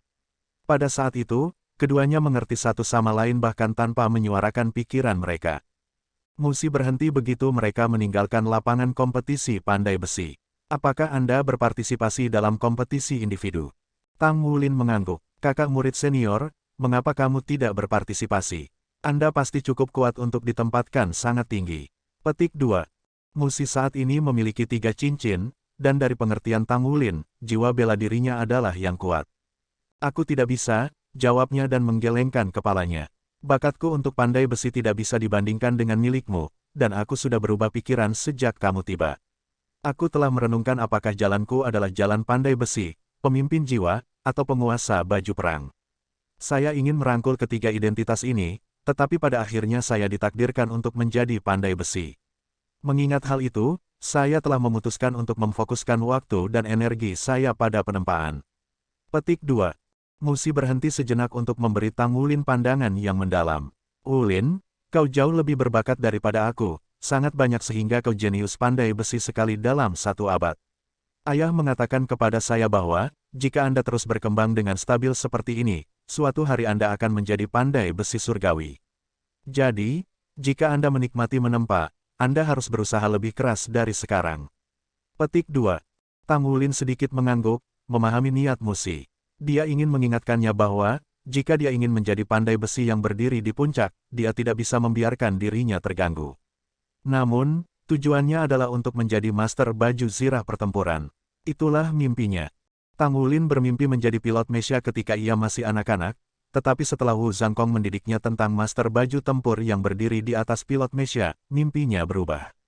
Blacksmithing awalnya adalah cara baginya untuk mendapatkan uang yang kebetulan ia nikmati, tapi sekarang itu memicu harapannya suatu hari menjadi master armor tempur. "Saudari murid senior, saya suka pandai besi, tetapi keadaan saya berbeda dengan Anda.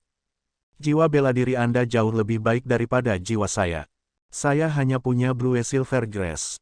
Orang-orang mengatakan kepada saya bahwa jiwa bela diri saya adalah sampah sejak saya berusia 6 tahun. Meskipun saya telah mencurahkan seluruh energi saya untuk terus berkultivasi, hasilnya tidak memuaskan. Menjadi pandai besi yang hebat juga membutuhkan kekuatan jiwa, jadi jika saya ingin melakukan itu, saya harus berusaha keras untuk berkultivasi. Selain itu, satu-satunya impianku yang sebenarnya adalah menjadi master armor tempur." Petik 2. Bab 209. Bab 209 Dia lawan. Musi tertegun. "Betul, Anda masih memiliki 1 cincin, bagaimana saya bisa lupa? Lagi pula kau tidak sehebat itu. Kamu masih jauh lebih lemah dariku. Petik 2. Tang Wulin merasa seolah-olah 3 garis hitam meluncur di dahinya. Apa yang dia pikirkan? Senyum yang tak terduga menyebar di wajah Musi. Hati saya tenang begitu saya ingat itu. Ya, tidak ada yang bisa begitu kuat dan Anda tidak terkecuali. Baiklah, cepatlah pergi. Saya tidak berpartisipasi dalam kompetisi individu, tetapi saya di kompetisi tim. Aku tidak akan gampang padamu saat kita berhadapan. Yah, anggap Anda berhasil sejauh itu. Petik 2. Tang Wulin melambaikan tangan ke Musi saat dia lari. Sudah hampir waktunya untuk kompetisi individu. Menyaksikan sosoknya yang pergi, ekspresi tersenyum Musi secara bertahap menghilang. Dia bergumam, ayah benar, aku benar-benar harus membentuk hubungan yang baik dengannya. Bocah itu, saya benar-benar ingin menjepitnya sampai mati. Petik 2. Senyum menyebar di bibirnya saat dia mengucapkan beberapa kata terakhir. Itu jauh lebih cemerlang daripada yang sebelumnya menghiasi itu. Begitu ia tiba di tempat kompetisi, Tang Wulin bergegas untuk memeriksa perkembangan pertandingan. Untungnya, masih ada waktu sebelum pertandingannya. Karena kompetisi individu telah maju ke babak kedua, setiap pertandingan jauh lebih lama dari sebelumnya. Setelah memastikan bahwa dia tepat waktu, Tang Wulin melihat rekan satu timnya di dekatnya. Xie Xie dan Gu Yue berdiri berdampingan, mengamati pertarungan kompetisi mereka. Tang Wulin dengan cepat berjalan mendekat. Kompetisi pandai besimu sudah selesai. Bagaimana kabarmu? Tanya Gu Yue. Saya melakukannya dengan baik, jawab Tang Wulin. Sang juara akan diputuskan besok. Petik 2. Karena kompetisi pandai besi tidak begitu populer, hanya butuh 3 hari untuk menyelesaikannya.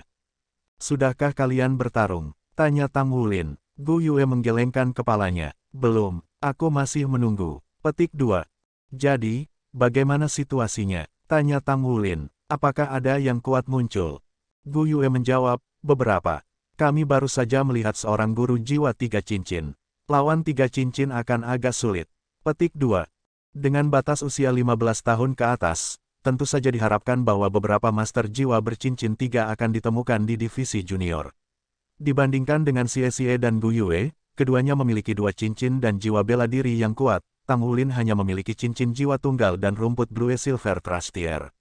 Meskipun dia membawa jiwa bela dirinya ke tingkat 1000 tahun, dia masih bayi melawan raksasa 3 cincin itu. Namun, terlepas dari itu, kepercayaan Tang Wulin tidak goyah.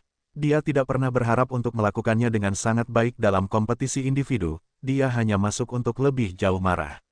Itu tidak akan banyak kerugian jika dia dikalahkan oleh lawan yang lebih kuat darinya.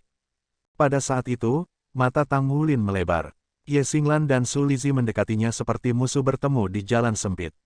Yang pertama memimpin jalan sementara yang kedua mengikuti seperti pelayan.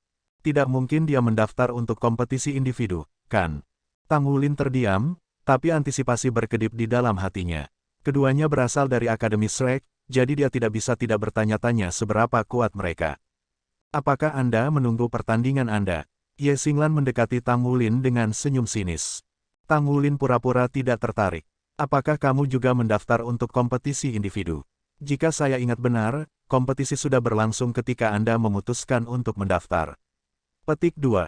Apa hubungannya dengan sesuatu? Tanya Ye Xinglan. Aku hanya perlu berbicara dengan panitia dan memberitahu mereka bahwa aku ingin berdebat dengan kalian.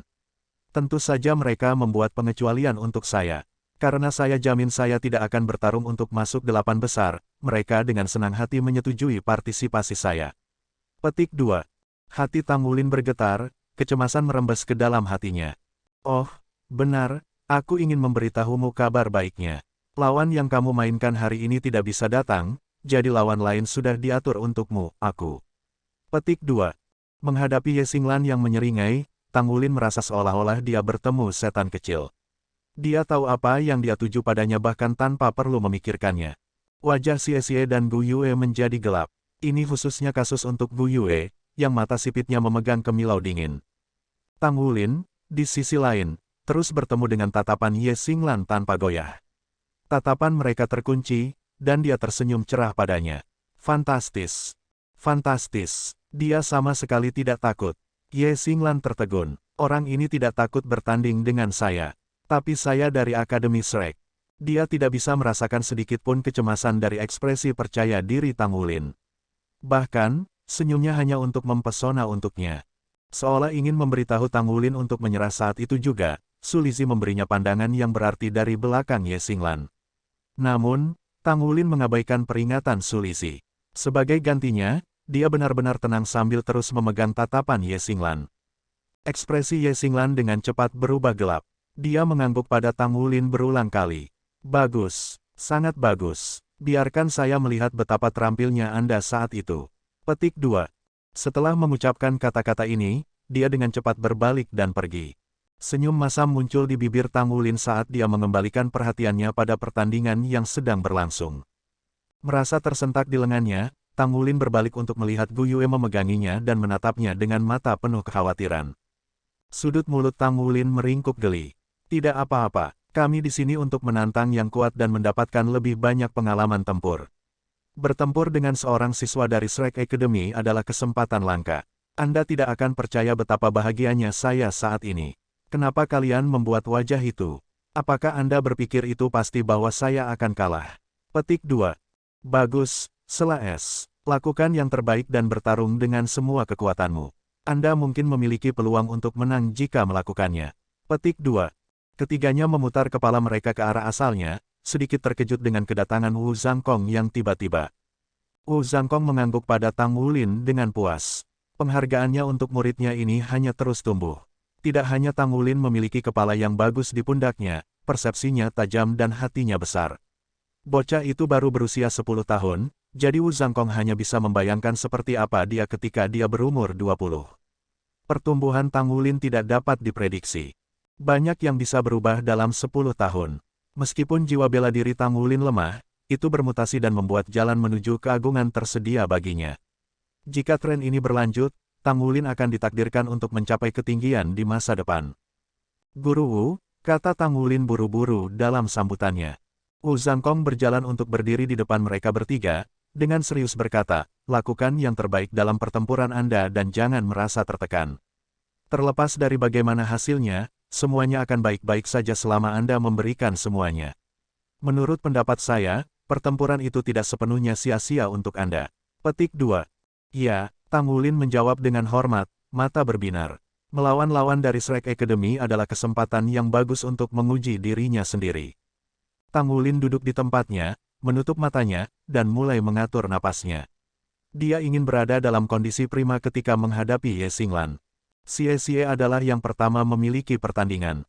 Lawannya tidak terlalu kuat, dan kurang dari 5 menit kemudian, dia berdiri sebagai pemenang. Kemudian akhirnya giliran Tang Wulin. Dia melompat dari tanah, senyum percaya diri di wajahnya saat dia berjalan menuju arena. Kakak Xinglan, Wulin tidak benar-benar melakukan kesalahan. Anda harus bersikap mudah padanya. Su Lizhi memohon. Dia masih memiliki kesan yang baik tentang Tang Wulin, terutama karena Tang Wulin bisa makan begitu banyak. Perut tanpa batas seperti itu adalah sesuatu yang belum pernah dilihatnya sebelumnya, dan orang hanya bisa menaklukkan rakus dengan makan lebih banyak dari mereka. Hanya karena inilah Su Lizhi menyetujui Tang Wulin. Kamu masih punya wajah untuk mengatakan itu. Apakah saya harus sangat menderita jika bukan karena Anda? Berhentilah membiarkan ini sangat mengganggu Anda dan perhatikan saya menempatkannya di tempatnya. Huff. Ye Xinglan membebaskan dirinya dari omelan Su Lizhi dan menyerbu ke panggung. Selama pertandingan eksibisi yang mengawali turnamen, hanya sedikit yang memperhatikannya sejak dia berada di belakang. Selain itu, dia tidak mengenakan seragam hijau ikon Shrek Academy hari ini. Sebagai gantinya, dia mengenakan gaun kuning. Dia hanya tampak seperti gadis muda yang cantik. Baik Tang Wulin dan Ye Xinglan naik ke panggung. Setelah melihat senyum meyakinkan Tang Wulin, asap kemarahan mengalir dari kepala Ye Xinglan. Di matanya, senyum itu adalah provokasi. Keluhan memenuhi hatinya ketika dia ingat bagaimana Tang Wulin telah mengusirnya dan bahkan memiliki keberanian untuk mengambil piring. Hari ini kita akan melihat bagaimana saya menempatkan Anda di tempat Anda. Wasit hari ini sama dengan yang kemarin. Setelah mengumumkan aturan untuk pertandingan, dia membiarkan keduanya mulai bersiap. Mata menyipit Tang Wulin terkunci pada Ye Xinglan. Setelah istirahat singkat, pikirannya tajam seperti pisau. Dia seperti pegas, semakin besar tekanan yang diberikan padanya, semakin kuat dia akan bangkit kembali. Pada saat ini, dia penuh semangat juang. Dia lebih suka menghadapi lawan yang kuat seperti Ye Xinglan daripada yang belum berpengalaman seperti yang dari kemarin. Dengan cara ini, dia akan mendapatkan sesuatu dari pertempuran. 3, 2, 1, mulai. Tang Wulin langsung bertindak segera setelah deklarasi wasit. Dia menginjak ke bawah dengan kaki kirinya, menyerang langsung ke Ye Xinglan sementara cincin ungu tunggal berkedip di bawah kakinya. Bab 210. Bab 210 Pedang Stargot. Ungu, cincin jiwa 1000 tahun. Kesadaran ini mengejutkan Ye Xinglan. Dia belum pernah melihat pertempuran Tang Wulin sebelumnya, kesan satu-satunya padanya adalah fluktuasi kekuatan jiwanya yang lemah. Dia mengira dia memiliki satu cincin, tetapi dia tidak pernah membayangkan bahwa itu akan menjadi cincin ungu. Ye Xinglan langsung menilai kembali situasi dengan informasi baru ini. Untuk dapat mendukung cincin jiwa 1000 tahun, tubuh dan jiwanya harus kuat. Tidak ada penjelasan lain untuk itu. Sepertinya dia lebih berbakat daripada aku memberinya pujian. Tapi Ye Xinglan tidak khawatir meskipun wahyu yang mengejutkan ini. Keyakinannya sebagai siswa Akademi Shrek tidak bisa terguncang oleh sesuatu yang sekecil ini. Dua cincin jiwa kuning bangkit dari kakinya saat dia mengulurkan tangan dan meraih jiwa bela dirinya yang menyatu. Meskipun konfigurasi cincinnya identik dengan lawan Tang Wulin dari hari sebelumnya, jiwa bela diri Ye Xinglan memberinya perasaan yang sama sekali berbeda. Pedang panjang muncul di tangannya. Percikan cahaya berkelip-kelip di sepanjang kecemerlangan bilah kuningnya seperti bintang-bintang di langit malam, menampilkan kemegahan yang menarik perhatian bahkan di siang hari. Kehadiran Ye Xinglan memudar dengan munculnya pedang, esensinya menyatu dengan itu. Satu dengan pedang, seorang gadis berusia 10 tahun telah mencapai dunia seperti itu. Setiap pengamat yang tangguh dan tanggap di tribun tercengang. Ketika keduanya mendekati satu sama lain, Tang Wulin forward Grace Blues-nya, sebagai gantinya, dia mengulurkan tangan untuk meraih pundaknya. Ye Xinglan bergerak pada saat terakhir, dia mengambil langkah ke kanan. Tindakan yang tampaknya sederhana ini membuat perut Tang Wulin gelisah. Satu langkah Ye Xinglan menempatkannya di posisi yang tepat untuk menyerang titik lemahnya yang paling rentan. Namun, momentum mendorongnya ke depan dan dia melewati tempat Ye Xinglan baru saja pindah dari. Sudah terlambat baginya untuk berbalik. Ye Xinglan menebas tulang rusuk Tang Wulin. Struk pedangnya kasual dan halus, lambat dan mantap. Tidak dapat dihindari. Pada saat krisis itulah Tang Wulin menunjukkan fleksibilitas tubuhnya. Dia memutar tubuhnya dan punggungnya melengkung seperti busur, sementara dia masih dalam jarak yang cukup dekat. Itu memberinya cukup waktu untuk timbangan emas beriak di lengannya dan memblokir bilahnya. Sebuah nada metalik terdengar. Ye Xinglan berbalik, menyebarkan energi berlebih dari bentrokan itu. Yang mengejutkan, dia mendapati dirinya 2 meter dari tempat dia semula berdiri. Kecemasan mencengkeram Tang Wulin. Rasa dingin yang aneh telah menembus sisiknya selama bentrokan mereka dan dengan keras masuk ke tubuhnya. Dia memanggil kekuatan garis keturunan dan kekuatan jiwanya ke dalam tindakan, menyegel energi asing.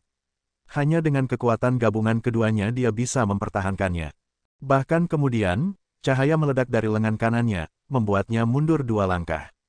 Dari bentrokan singkat ini, Tang Wulin jelas merupakan pihak yang kurang beruntung. Namun, keheranan melintas di mata Ye Xinglan. Energi Stargot pedang Stargotku tidak bisa menyerang tubuhnya. Biasanya bahkan Master Jiwa 3 Cincin tidak bisa bertahan melawannya. Tubuh pria ini aneh. Lengannya memiliki sisik di atasnya. Meskipun pikirannya berputar dengan kaget, Ye Xinglan tidak berhenti. Cincin jiwanya yang pertama menyala ketika dia berhenti berputar, menanamkan cahaya bintang ke bilahnya saat dia mengarahkan Tang Wulin. Tang Wulin gemetar saat menghadapi serangan ini. Langkah pertamanya sudah menunjukkan kekuatan pedangnya yang menakutkan, dia sudah sangat kesulitan untuk bertahan melawan pedangnya ketika dia tidak menggunakan keterampilan jiwa, jadi dia hanya bisa membayangkan betapa kuatnya itu ketika dikombinasikan dengan satu. Tang Wulin tidak bisa lagi menahan diri. Untai demi helai Blue Silver Grace melompat keluar dan menjalin bersama menjadi jaring besar di depannya, berniat menyelimuti serangan bintang. Jiwa bela dirinya tidak ada hubungannya dengan timbangan di lengannya. Apakah dia memiliki jiwa kembar? Pikiran Ye Xinglan dengan cepat memproses pengetahuan baru ini. Cahaya bintang dan rumput Blue Silver bertabrakan. Tidak ada yang meledak. Sebaliknya, cahaya keemasan mewarnai setiap helai rumput yang disentuhnya, merebut kendali rumput dari tangan Tang Wulin. Apa itu? Keterkejutan Tang Wulin semakin dalam saat Ye Xinglan mengarahkan pedangnya ke langit, mengarahkan rumput Blue Silver yang tersentuh emas ke udara. Sekarang, tidak ada yang berdiri di antara keduanya. Keterampilan jiwa yang aneh. Meskipun dia terkejut, Tang Wulin dengan cepat mundur. Cahaya violet berkedip di matanya saat dia mengaktifkan Purple Demon Eyes. Menghadapi lawan yang begitu kuat, dia tidak mampu untuk tidak menggunakan setiap trik di lengan bajunya. Saat dia melihat kilau ungu di mata Tang Wulin, Ye Xinglan menutup sendiri. Dia mengaktifkan keterampilan jiwa keduanya, menyelubungi dirinya dalam cahaya bintang. Pertahanan itu kedap udara, tanpa celah tunggal untuk mata setan ungu Tang Wulin untuk menyerang. Perisai itu dapat bertahan melawan serangan spiritual. Ye Xinglan memotong jaring Blue Silver Grace yang telah dia kendalikan dan menusukkan Star God Sword-nya ke Tang Wulin, duplikat berkelip-kelip dibebankan ke Tang Wulin saat langkah kakinya berubah menjadi langkah misterius yang tak menentu. Tidak baik, Tang Wulin memiliki banyak pengalaman tempur, tetapi bahkan ibu rumah tangga yang paling pintar pun tidak bisa memasak tanpa nasi. Dengan kendali jiwanya yang dicuri oleh lawannya, apalagi yang bisa dia lakukan? Tang Wulin membuat pilihan yang mengejutkan, dia menutup matanya. Karena dia tidak bisa memastikan dengan jelas situasinya, dia akan menggunakan inderanya yang lain. Kekuatan spiritual Tang Wulin melebihi 200 poin, artinya dia berada di ranah Spirit Connection tingkat menengah. Dengan mempertimbangkan penempaannya yang konstan, persepsinya tidak bisa dibandingkan dengan orang biasa. Dengan tatapannya yang masih tertutup, dia menghendaki tangan kanannya untuk berubah menjadi cakar naga emas. Ding! Tang Wulin mengacungkan cakarnya, menghalangi serangan ke bahunya. Cakarnya memblokir energi Star God. Bahkan ketika pedang Star God melepaskan lebih banyak energi, itu tidak bisa bergerak 1 inci ke depan. Tang Wulin memegang pedang di tempatnya, tetapi Ye Xinglan merespons dengan cepat. Dia membebaskan pedangnya dengan gerakan pergelangan tangannya dan memerintahkan cahaya bintang di sekelilingnya untuk berkumpul di sekitar pedangnya. Pedang Star God tumbuh dengan cahaya yang lebih terang. Pada saat yang sama, Tang Wulin mendapatkan kembali kendali atas Blue Silver Grace-nya. Tang Wulin mencakarnya, tapi Ye Xinglan hanya menepuk serangannya. Kemampuannya untuk merasakan lokasi Ye Xinglan, di sisi lain, semakin akurat. Kamu punya beberapa trik bagus. Sepertinya saya harus menganggap ini serius. Ye Xinglan dengan gesit mundur. Matanya cerah, lalu bersinar seolah-olah mereka adalah 2 bintang. Bintik-bintik cahaya bintang berkumpul di sekelilingnya dan tanpa peringatan apapun, dia maju lagi, 2 kali lebih cepat dari sebelumnya. Pedang Star God-nya tampaknya menjadi manifestasi dari segudang bintang di langit saat melaju ke Tang Wulin. Tang Wulin menarik kembali Blue Silver Grace-nya untuk memperkuat pertahanannya. Pedang Ye Xinglan menari saat dia menabrak semak rumput. Dengan setiap pukulan pedangnya, seuntai Blue Silver Grace akan meledak dalam ledakan cahaya. Ujung pedangnya berkibar seperti kupu-kupu. Blue Silver Grace akan menyebar kemanapun ia menyentuh, sampai puluhan pedang menikam Tang Wulin secara bersamaan, benar-benar mengelilinginya. Ini bukan keterampilan jiwa, itu adalah teknik murni. Pernikahan terpaksa.